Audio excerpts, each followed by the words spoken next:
Questa sarà la politica ai cittadini per discutere di un unico argomento che insomma interessa a entrambi. Sì, è un argomento che interessa a entrambi, nel senso che stiamo vivendo e subendo da un certo punto di vista una manovra che lo Stato sta imponendo. E dico sta imponendo perché noi primi cittadini in particolare abbiamo dei doveri e degli obblighi, tra i quali quello di far rispettare le leggi.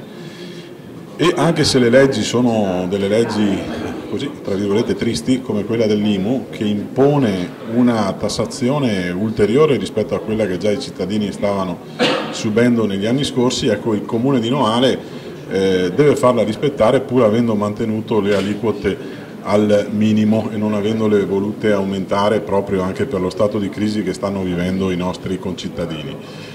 Di fatto sappiamo che è una manovra che in qualche modo tra lacrime e sangue dovrebbe, tra virgolette, farci uscire da un periodo di crisi che ci dovrebbe evitare conseguenze catastrofiche come quelle che stiamo vedendo in Grecia o quelle che in Spagna in qualche modo si stanno paventando, con tassi di disoccupazione che sono andati alle stelle, elevatissimi.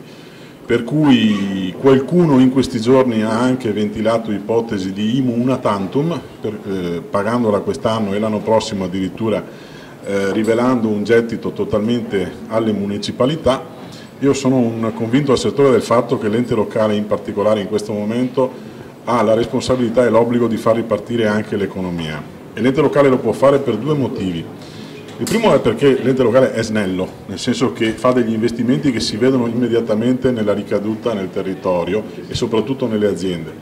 Il secondo è perché l'ente locale di fatto ha un controllo che vorrei dire quasi quotidiano, sia dagli organi di controllo, la magistratura contabile, naturalmente i revisori del conto, ma il primo controllo è quello dei cittadini, che vogliono verificare praticamente ogni giorno l'operato dei propri amministratori locali. E non ci sono province, non c'è regione, non c'è Stato che sia controllato e sentito così vicino come lo è la municipalità, in particolare i comuni.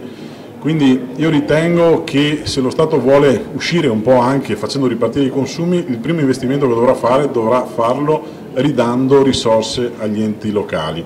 Altre soluzioni non ce ne sono, se non quella di controllare dove ci sono sprechi.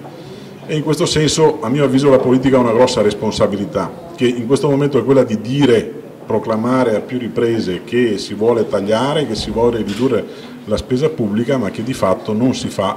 Vediamo solo la manovra sulle province, che polemiche ha suscitato e che risultati ha ottenuto, cioè pari a zero.